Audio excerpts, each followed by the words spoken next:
오늘은 11월 12일 금요일입니다.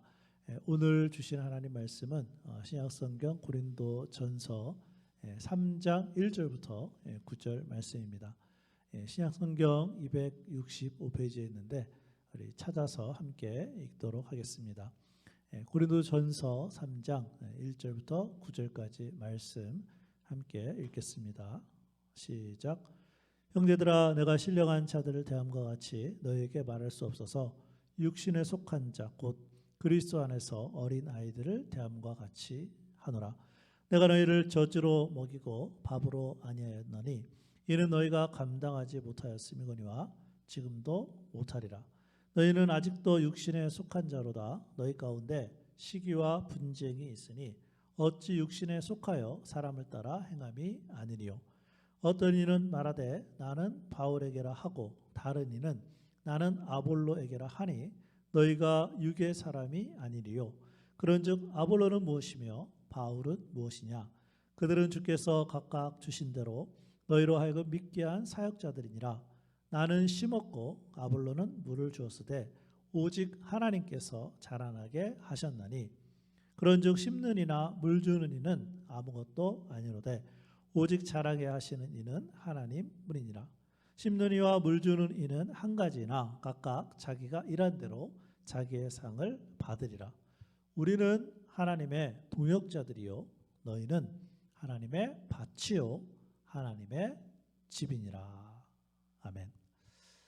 사도 바울은 고린도전서 3장에서 교회에 대한 네 가지의 그림을 그려주고 있습니다. 그 중에서 오늘의 말씀에는 두 가지의 그림이 나와 있습니다. 첫 번째 그림은 교회를 집에 비유했고, 두 번째 그림은 교회를 밭에 비유를 했습니다. 또한 바울은 고린도 교회가 어떻게 분쟁의 문제를 극복할 수 있는지 그 해결책을 제시하고 있습니다. 그래서 결국 고린도 교회는 이러한 분쟁의 문제를 해결했고 하나님께 쓰임받는 교회가 되었습니다. 마찬가지로 우리 교회도 하나님께 쓰임받으려면 어떤 교회의 모습으로 그림이 그려져야 할까요? 첫 번째는 영적으로 성장하는 교회의 그림입니다. 오늘 말씀 고린도전서 3장 1절과 2절인데 제가 다시 한번 읽어드리겠습니다. 형제들아, 내가 신령한 자들을 대함과 같이 너희에게 말할 수 없어서 육신에 속한 자 곧 그리스도 안에서 어린 아이들을 대함과 같이 하노라. 내가 너희를 젖으로 먹이고 밥으로 아니하였노니 이는 너희가 감당하지 못하였음이거니와 지금도 못하리라. 바울은 교회를 하나님의 집으로 비유하면서 고린도 교회 안에 어린 아이들이 있다고 말합니다. 그래서 밥이 아닌 젖으로 먹인다고 설명하는데, 자, 그렇다고 이 어린 아이들이 구원을 받지 못했다고 말하지는 않습니다. 예수님을 믿고 구원을 받았지만 성령님에 의해서 사는 것이 아니라 육신을 쫓아 사는 사람을 가리켜 바울은 육신에 속한 자 그리고 그리스도 안에서 어린 아이들이라고 설명했습니다. 자, 그럼 고린도 교회 안에 이런 영적 어린 아이들이 있을 때 무슨 문제가 일어났을까요? 오늘 말씀 고린도전서 3장 3절과 4절입니다. 너희는 아직도 육신에 속한 자로다. 너희 가운데 시기와 분쟁이 있으니 어찌 육신에 속하여 사람을 따라 행함이 아니리요. 어떤 이는 말하되 나는 바울에게로라 하고 다른 이는 나는 아볼로에게라 하니 너희가 육의 사람이 아니리요. 무슨 말씀입니까? 우리가 교회 안에서 신앙생활을 할 때 어떤 사람 때문에 시기와 분쟁의 마음이 있고 또한 그렇게 살고 있는 사람은 아직도 영적으로 어린아이라는 말씀이에요.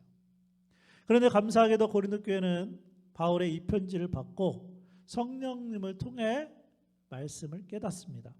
그래서 영적으로 성장하는 교회와 성도들이 되었다는 것입니다.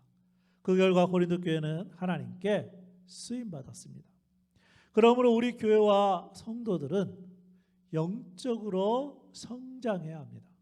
그러니까 교회는 그냥 하나님의 집이 아니라 영적 아이가 성장하는 집이 되어야 하나님께 쓰임 받을 줄로 믿습니다.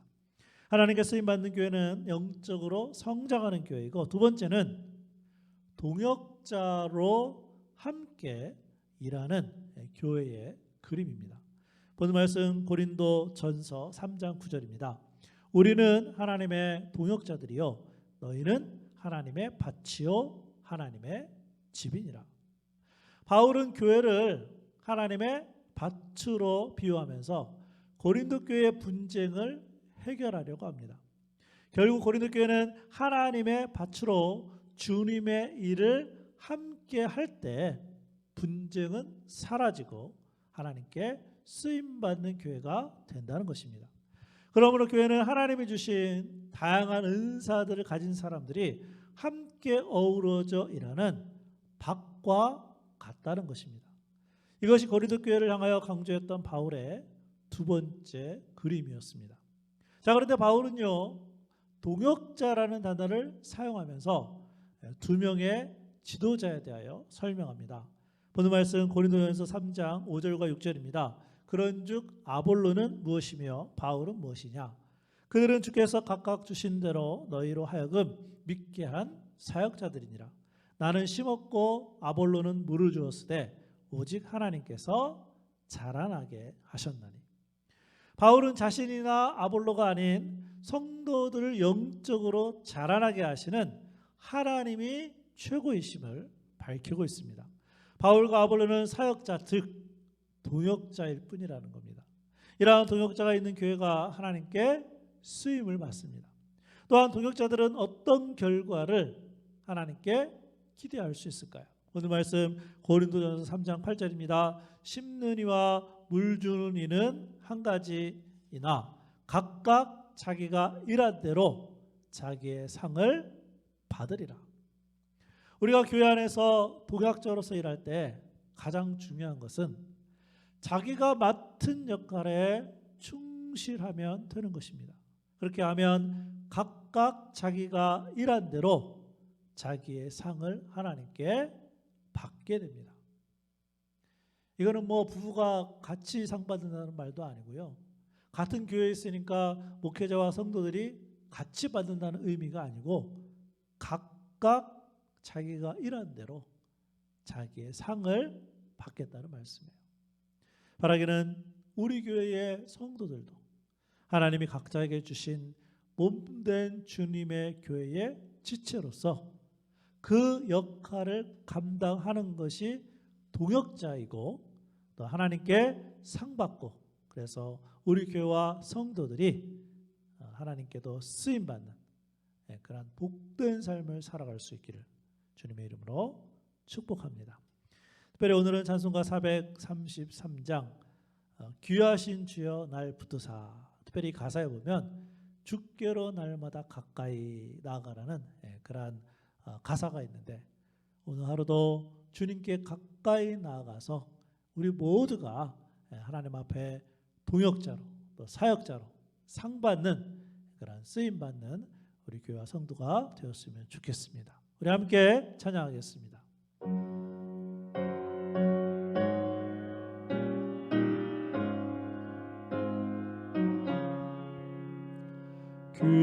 귀하신 주여 날 붙드사 주께로 날마다 더 가까이 저 하늘나라 나 올라가 우주의 품 안에 늘 안기어 영생의 복 받기 원합니다. 봉헌할 물과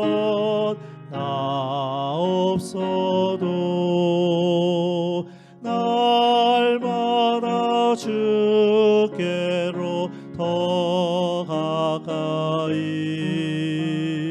내 죄를 주께 다오니 주님의 보혈로 날 씻으사 눈보다 더 희게 하옵소서.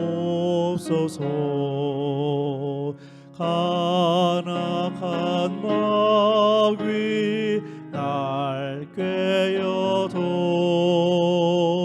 주 예수 앞으로 더 가까이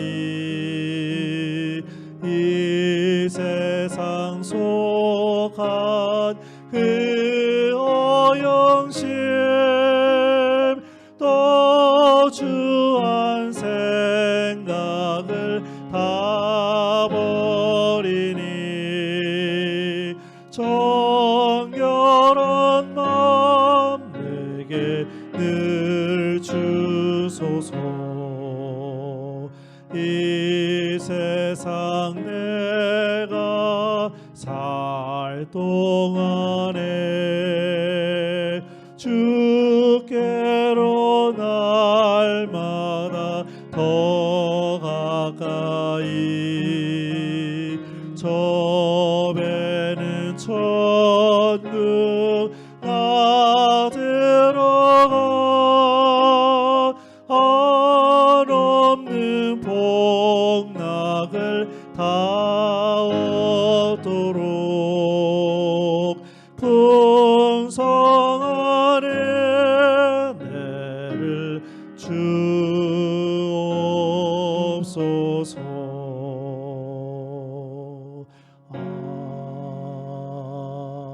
아멘. 기도하겠습니다. 아버지 하나님, 우리가 예수님을 믿고 또 주님의 몸된 교회의 한 지체로서 살게 하시니 감사를 드립니다.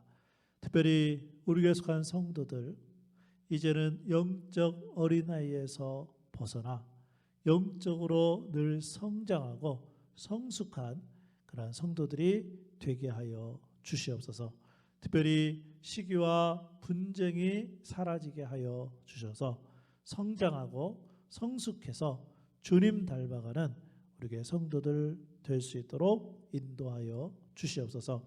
그뿐만이 아니라 우리 각자에게 주신 주님의 몸된 교회의 지체로서의 그 한 가지 역할을 잘 감당함으로 하나님 앞에 갔을 때 상 받게 하여 주시고 이 땅에 있는 동안에도 주님의 교회로 주님의 성도들로 쓰임받는 복된 삶이 될 수 있도록 우리 모두를 인도하여 주옵소서.